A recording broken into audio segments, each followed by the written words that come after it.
Salut tout le monde, je suis Lola et vous écoutez aujourd'hui Curiosité. Curiosité, c'est le podcast hebdomadaire qui parle des nombreux sujets liés à la sexualité.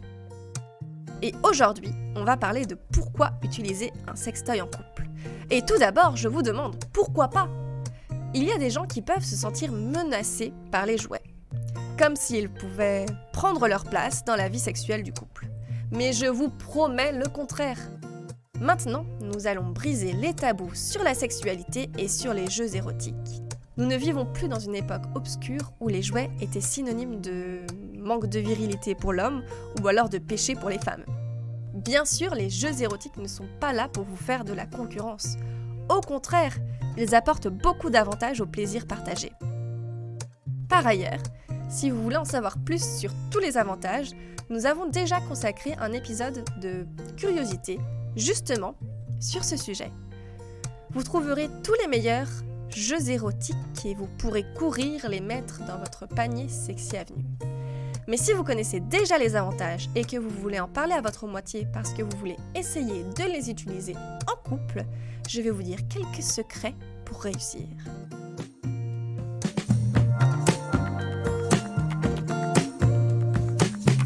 Curiosité par Sexy Avenue.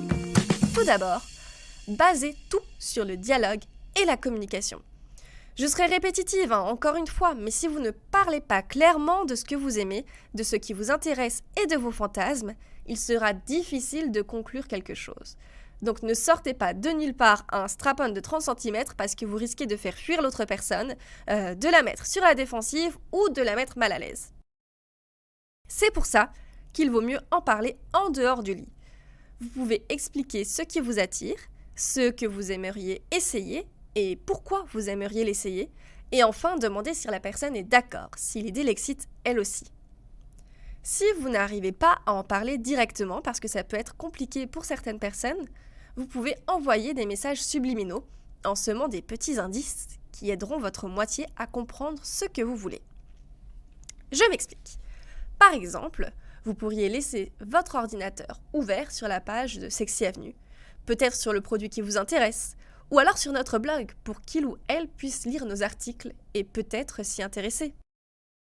Si vous préférez, vous pouvez également placer un jouet dans un fantasme érotique partagé.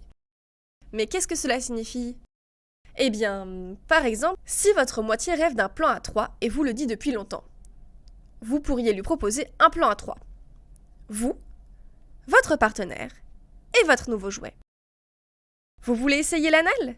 C'est le bon moment pour commencer avec un chapelet anal ou un plug pour expérimenter avant d'essayer une pénétration plus complète. Bref, vous savez ce que vous aimez, profitez du plaisir en votre faveur. Si il ou elle accepte, ne vous précipitez pas tout de suite pour acheter le plus grand dildo du Love Shop ou un strap-on. Commencez avec un petit jouet simple qui accompagnera vos moments de plaisir. Comme par exemple, un petit stimulateur connecté, un vibromasseur, un cock ring ou un anneau vibrant. Ce sont des petits jouets parfaits pour découvrir ce nouvel univers ensemble. Pour commencer avec de nouvelles petites stimulations à ajouter aux relations, sans craindre d'essayer quelque chose de trop grand ou trop complexe. Mais soyons clairs, ne forcez jamais personne à utiliser des jouets sexuels. Le consentement, comme je le répéterai jusqu'à ma mort, est la base d'une relation saine.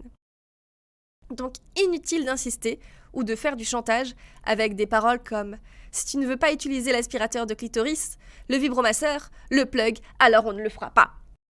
Cela s'appelle forcer la personne et ce n'est absolument pas bien.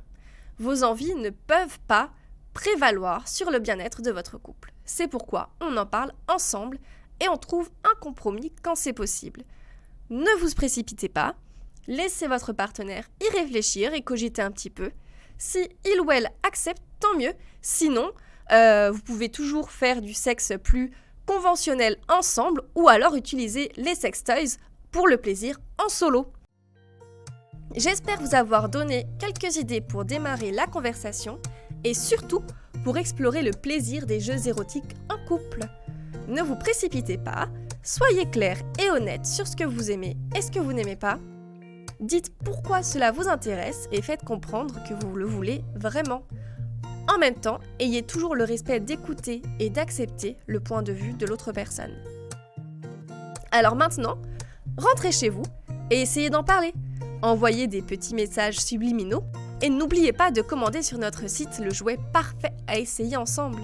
Et si vous avez aimé le podcast, n'oubliez pas de suivre Sexy Avenue sur tous vos réseaux sociaux pour trouver beaucoup d'autres contenus et être toujours sur la bonne voie avec nos super offres.